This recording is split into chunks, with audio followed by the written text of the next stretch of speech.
Olá, meu irmão, minha irmã, a graça e a paz do Senhor Jesus. Nós estamos iniciando neste instante a comunidade em oração.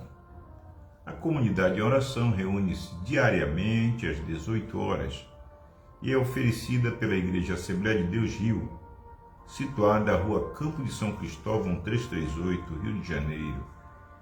Você, meu amigo, minha amiga, que está recebendo a notificação que nós estamos ao vivo, você é nosso convidado, nossa convidada a participar conosco deste momento de comunhão, deste momento de oração intercessória, deste momento de reflexão na Palavra de Deus.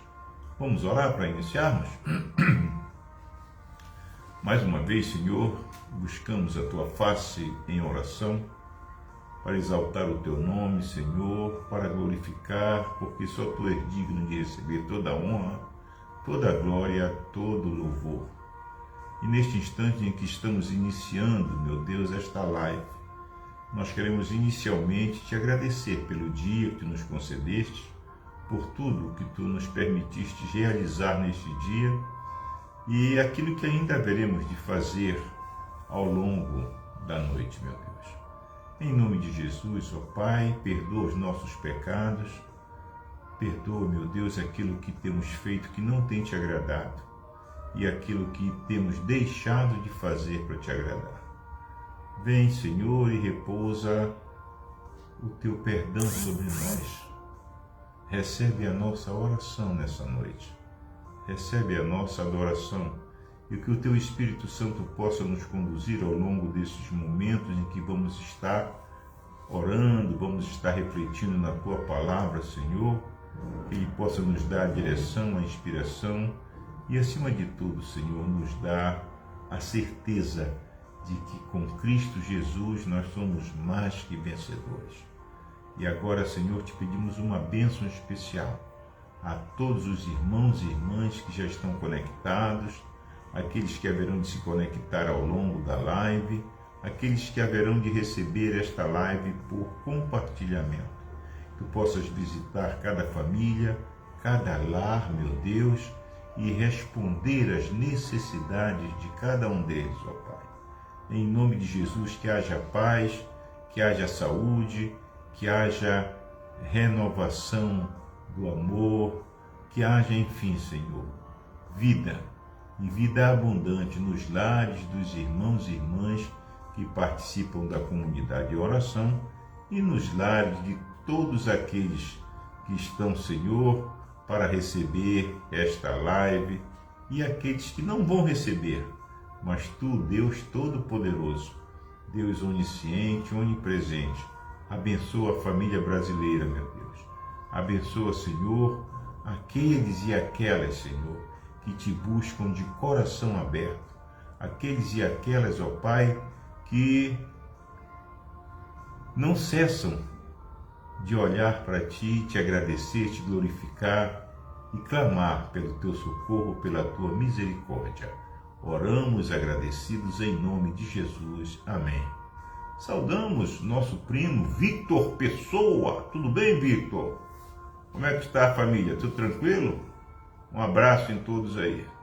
Irmã Yara Nunes, irmã Nazaré Curtinhas, irmã Antônia Lúcia Carvalho, irmã Rani Silva, irmão Oswaldo Siqueira, e enfim, Senhor, todos os irmãos e amigos que fazem parte da comunidade de oração, irmão Eliel Magalhães, né?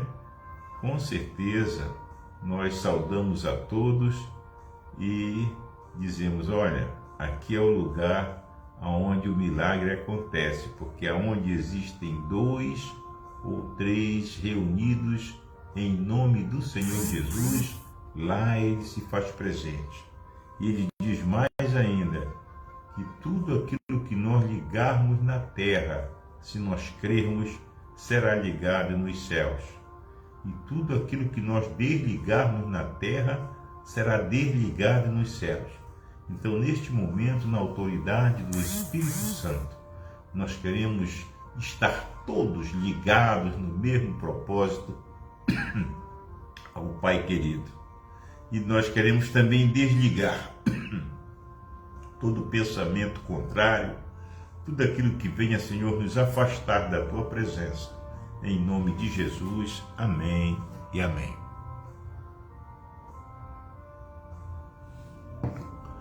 Bem, meus irmãos, hoje nós vamos falar um pouco sobre a importância de nós estarmos na presença de Deus, né? A importância de nós, como comunidade de fé, estarmos buscando sempre a presença de Deus, estarmos vivendo em comunhão com Deus. Sabe por quê? Porque certamente todos nós queremos ver a salvação. Todos nós queremos ver a salvação e todos podem ver a salvação. Desde que creiam, desde que recebam o Senhor Jesus como Senhor e Salvador da sua vida. Eu peço desculpas, irmãos, porque eu ainda estou me tratando dessa tosse. E quando eu começo a falar, começa esse incômodo. Mas Deus sabe todas as coisas e certamente não vou terminar essa semana sem que esteja curado dessa tosse incômoda. Mas vamos ler o texto que se encontra na carta de Paulo aos Filipenses, capítulo 1, versículos de 4 a 6. Filipenses 1, de 4 a 6.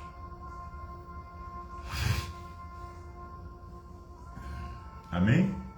Diz assim a palavra do Senhor: fazendo sempre com alegria oração por vós em todas as minhas súplicas, pela vossa cooperação no Evangelho, desde o primeiro dia até agora, tendo por certo isto mesmo, que aquele que em vós começou a boa obra, a aperfeiçoará até o dia de Jesus Cristo. Amém?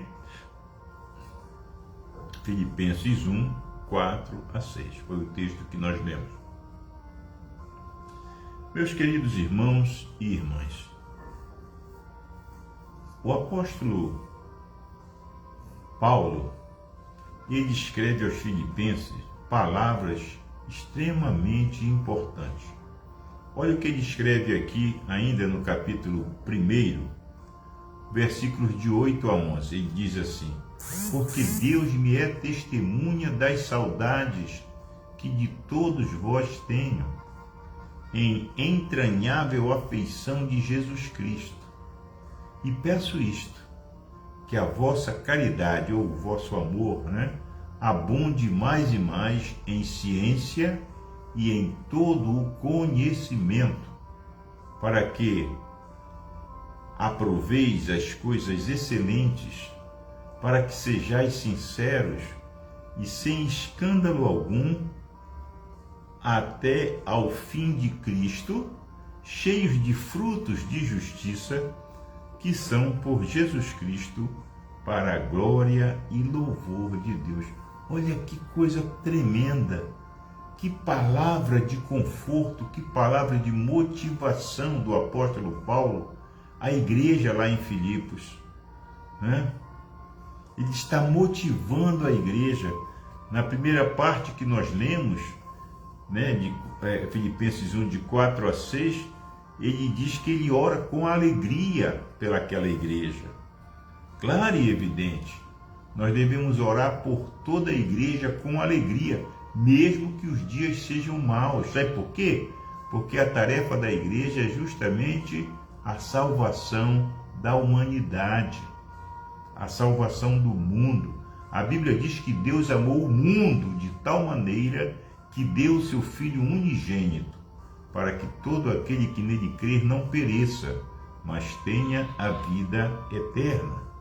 Portanto, é muito importante que nós guardemos esta relação de sinceridade, de amor, de afeto entre o mestre, o discipulador e o discípulo. No caso, Paulo está escrevendo à igreja em Filipos, mas ele coloca Jesus Cristo como o centro de tudo aquilo que nós estamos fazendo, como o centro, como a motivação maior para que aquela igreja esteja florescendo, É muito bom a gente ler a palavra de Deus, é muito edificante a gente refletir na palavra de Deus.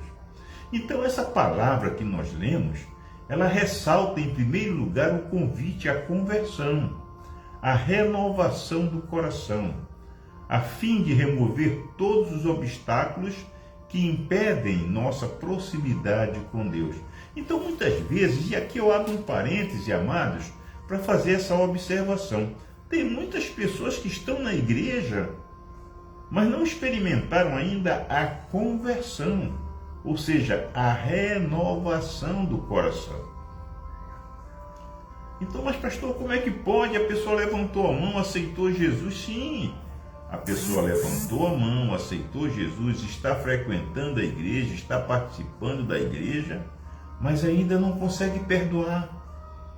Ainda tem muito orgulho no seu coração, muita empáfia, ainda discrimina as pessoas, ainda faz acepção de pessoas. É uma pessoa que tem a mão fechada para contribuir, para dizimar. Então esses exemplos demonstram que falta conversão.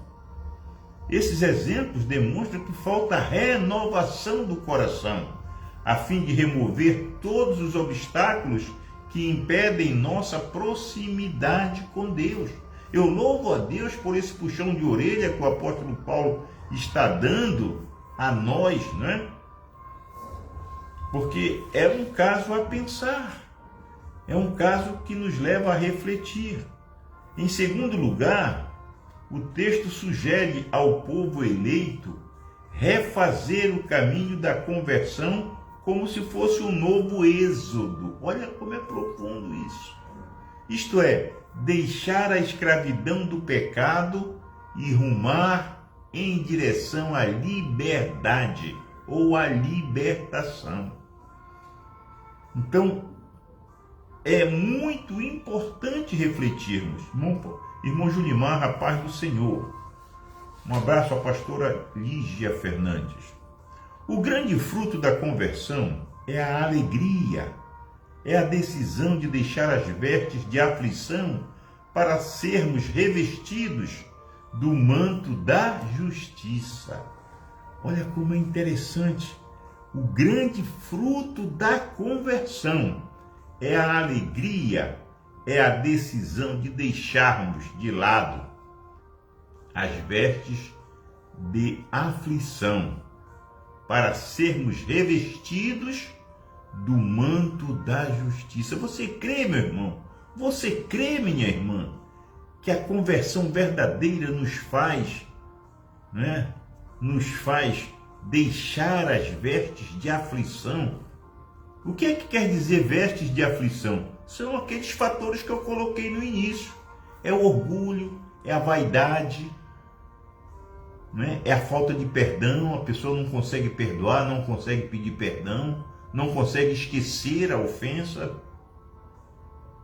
nunca mais conseguiu olhar nos olhos do irmão ou da irmã que lhe agrediu, ou que lhe ofendeu, ou que lhe tratou mal.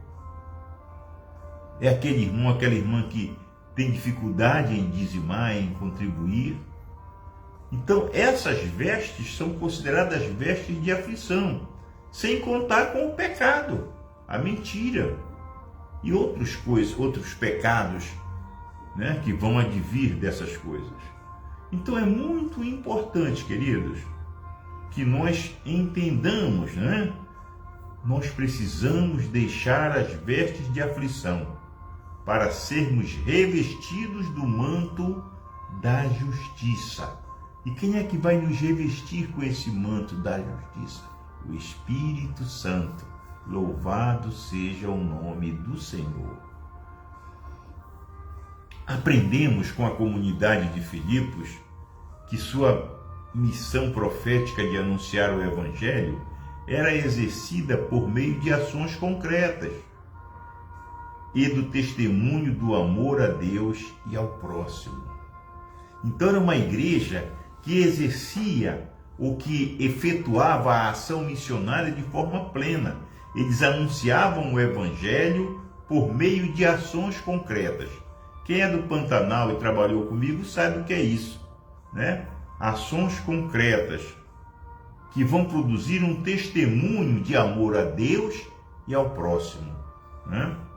Então a igreja no Pantanal sempre trabalhou nessa direção, fazendo a ação, indo ao encontro das pessoas, dos necessitados, independente de serem da igreja ou não, mas nós íamos ao encontro dessas pessoas, abraçávamos essas pessoas, atendíamos às suas necessidades e pregávamos o Evangelho. Então a igreja em Filipos tem essa característica, né? E isso vai produzir um testemunho de amor a Deus e ao próximo. Portanto, queridos, todos nós devemos trabalhar para eliminar as divisões entre os membros e assim, de fato, acolher o Senhor. Sabe por quê? Em breve ele virá. Paulo escreve aos Filipenses, provavelmente enquanto estava na prisão, lá em Éfeso. O apóstolo tinha grande afeição por essa comunidade, que havia sido generosa com ele, sobretudo em tempos de privação. Além da ajuda financeira, os filipenses haviam enviado Epafrodito, um membro da comunidade, para ajudar o apóstolo em suas atividades pastorais. Ou seja, a igreja não só ajudava Paulo a se sustentar, porque ele estava preso, né? Mas eles mandaram um obreiro para auxiliar o apóstolo na divulgação do Evangelho. Olha a conjugação das duas coisas, né? O amor a Deus e o amor ao próximo. Paulo lhes escreve, então, essa carta, que será levada pelo próprio Epafrodito em seu retorno, pela qual ele agradece o cuidado recebido, ele exorta a todos a permanecerem fiéis ao Evangelho que lhes foi anunciado e agradece a Deus pelo crescimento da fé daquela comunidade. É com sentimento de grande ternura que o apóstolo se dirige aos filipenses, sobretudo pelo empenho deles em anunciar com a vida e com as obras o Evangelho que receberam. A solidariedade e a partilha com o apóstolo são sinais de que a comunidade abraçou a fé em Jesus Cristo. Por isso, Paulo a exorta a permanecer pura e irrepreensível na espera da vinda do Senhor. Louvado seja o nome do Senhor. Os cristãos de Filipos compreenderam a essência do Evangelho, que é anunciar a fé com palavras e obras. Atentos às necessidades dos irmãos, fizeram-se solidários com aqueles que davam a vida pelo anúncio do Evangelho e com as comunidades mais necessitadas. O apóstolo, Lucas, o autor do Evangelho, do terceiro Evangelho, no capítulo 3, versículos de 1 a 6, ele escreve assim, olha só. E no ano 15 do império de Tibério César, sendo Pôncio Pilatos presidente da Judéia e Herodes tetrarca da Galileia e seu irmão Filipe tetrarca da Itureia e da província de Traconites, e Lisânias tetrarca de Abilene, sendo Anás e Caifás sumos sacerdotes, veio no deserto a palavra de Deus a João, filho de Zacarias, e percorreu toda a terra ao redor do Jordão, pregando o batismo de arrependimento para o perdão dos pecados, segundo o que está escrito no livro das palavras do profeta Isaías, que diz: voz do que clama no deserto, preparai o caminho do Senhor, endireitai suas veredas, todo o vale se encherá e se abaixará, todo monte outeiro e o que é tortuoso se endireitará, e os caminhos escabrosos se aplanarão, e toda a carne verá a salvação de Deus. Nós precisamos entender essas palavras, né? Nós precisamos entender essas palavras.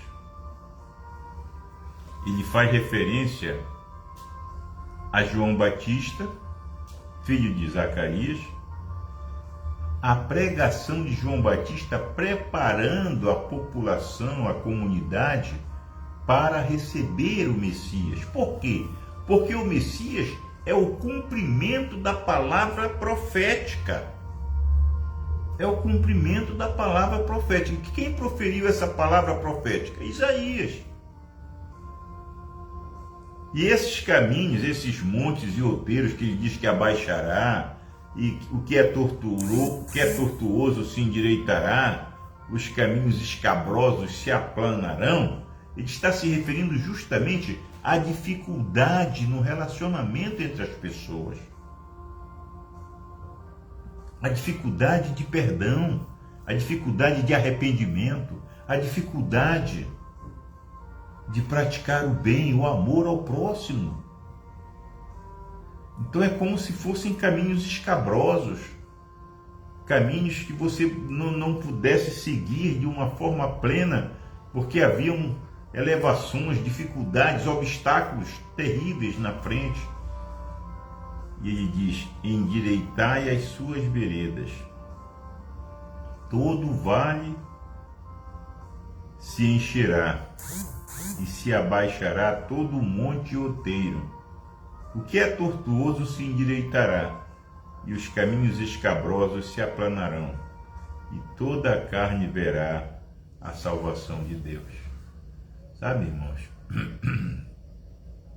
a gente precisa entender o que a Bíblia está falando para nós e trazer para nós aquilo que é exortação, para que nós possamos rever os nossos valores, as nossas práticas, o nosso temperamento e aplanarmos o caminho desse relacionamento uns com os outros, para que haja unidade e para que haja o quê? Comunhão. O que é que o Salmo 133 fala? Oh, quão bom e agradável é que os irmãos vivam em união. Aí ele vai discorrer, é como óleo derramado sobre a cabeça, né? Que escorre pela barba, pela gola de Arão, etc. E ele vai encerrar dizendo: ali o Senhor determina a vida, né? Deus determina a bênção e a vida para sempre. Então é isso que nós precisamos entender. Tá bom? Amanhã nós vamos continuar essa reflexão. Nós vamos ver que esse texto tem duas finalidades, ele tem uma dupla finalidade. Mas por hoje eu fico por aqui e amanhã você está convidado, meu irmão José Ferreira Neto. Irmão José Ferreira da Igreja Ebenezer, né, irmão? Da Assembleia de Deus Ebenezer. Foi nosso companheiro lá no Profic, né? É isso aí.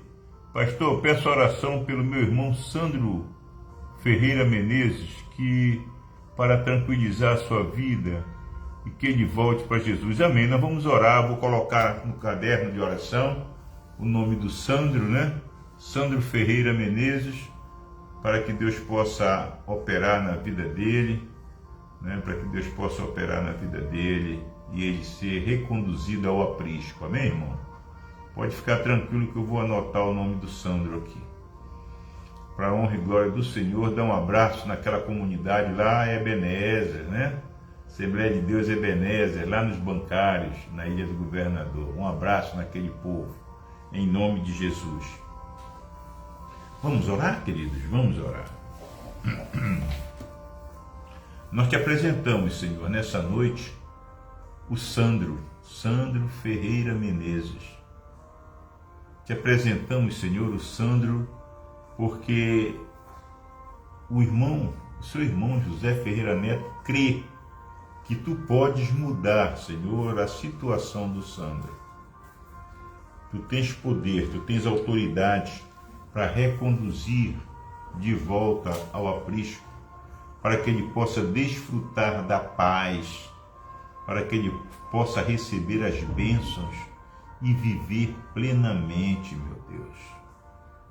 Nós te apresentamos o Sandro, porque todos nós cremos que tu podes mover essa pedra que está impedindo o Sandro de prosseguir no seu caminho. E juntamente com o Sandro, nós te apresentamos todos os pedidos que constam aqui no nosso livro de oração. Pessoas que estão clamando pela sua saúde, pessoas que clamam por libertação, pessoas que clamam, meu Deus, por suas causas na justiça, pessoas cujos recursos estão retidos. Nós te apresentamos cada causa, meu Deus, e te pedimos em nome de Jesus que tu abençoes a essas pessoas e que elas possam, num futuro bem próximo, dar o testemunho da vitória, porque tu podes nos conceder esse privilégio em nome de Jesus, meu Deus. E te apresentamos agora, Senhor, a igreja, a tua igreja espalhada pelo mundo, a tua igreja presente no Estado brasileiro, meu Deus, na nação brasileira. Pedimos a tua bênção e que tu continues inquietando o teu povo, Senhor, para que eles possam, Senhor, e venham juntos estar clamando pelo processo eleitoral do dia 2 de outubro. Que sejam programadas vigílias, que sejam programados jejuns, que sejam programadas cruzadas de oração pelo Brasil, porque é grande a sombra que cobre o Brasil, a sombra do comunismo, a sombra da maldade, a sombra da perseguição e, o que é pior, meu Deus, a sombra da corrupção. Nós não queremos mais ver se repetir, meu Deus, a derrama que aconteceu em tempos atrás, em governos passados. Por isso nós te entregamos, ó Pai, o povo brasileiro, para que o povo brasileiro tenha sobriedade, para que o povo brasileiro possa ter liberdade e que haja integridade no processo eleitoral, meu Deus, para que tudo aquilo que seja votado seja o que realmente vai ser apurado e o resultado seja aquele que o povo determinar em nome de Jesus, meu Deus. Abençoa as autoridades constituídas no país, aquelas que estão legislando no Senado, na Câmara dos Deputados, nas Assembleias Legislativas, nas Câmaras dos Vereadores, aquelas que estão, Senhor, dirigindo o país, presidente da República, os governadores, os prefeitos, todos os funcionários públicos do Executivo, meu Deus, os ministros e todos, ó Pai, sejam abençoados por Ti de forma abundante. Toma o judiciário em Tuas mãos, todos aqueles que usam a toga, meu Deus, aqueles que são os procuradores, aqueles que são os ministros, aqueles que são os juízes, que eles possam estar, Senhor, empenhados na execução e na busca pela justiça, para que o direito seja realmente dado a quem merece, Senhor. Em nome de Jesus, ó Pai, nós não estamos te pedindo mais do que justiça, justiça para todos, e que a democracia seja para todos, não apenas para um grupo de privilegiados. Que a democracia e seus efeitos sejam sentidos por todos. Em nome de Jesus, ó Pai, nós oramos. Em nome de Jesus, nós te agradecemos, fazendo a oração que Ele nos ensinou, dizendo: Pai nosso que estás nos céus, santificado seja o teu nome. Venha o teu reino, seja feita a tua vontade, assim na terra como nos céus. O pão nosso de cada dia nos dá hoje. Perdoa as nossas dívidas, assim como nós perdoamos os nossos devedores. E não nos deixes cair em tentação, mas livra-nos do mal. Pois teu é o reino, é o poder e a glória para sempre. Amém. Eu peço a você, meu irmão, minha irmã, onde você estiver, está em casa, só se você estiver na condução. Mesmo assim, ponha as suas mãos assim, para o alto, assim, para que você possa receber a bênção. Que a graça de Jesus Cristo, o amor de Deus, nosso Pai, e a maravilhosa comunhão do Espírito Santo seja com todos vós hoje e permaneça para sempre, e todos digam amém. Uma boa noite a todos, irmã Delma Barata, um abraço, minha irmã, em nome de Jesus. A todos os irmãos e irmãs, nós os esperamos amanhã às 18 horas para concluirmos essa reflexão que iniciamos hoje, amém? Boa noite, Shalom Adonai.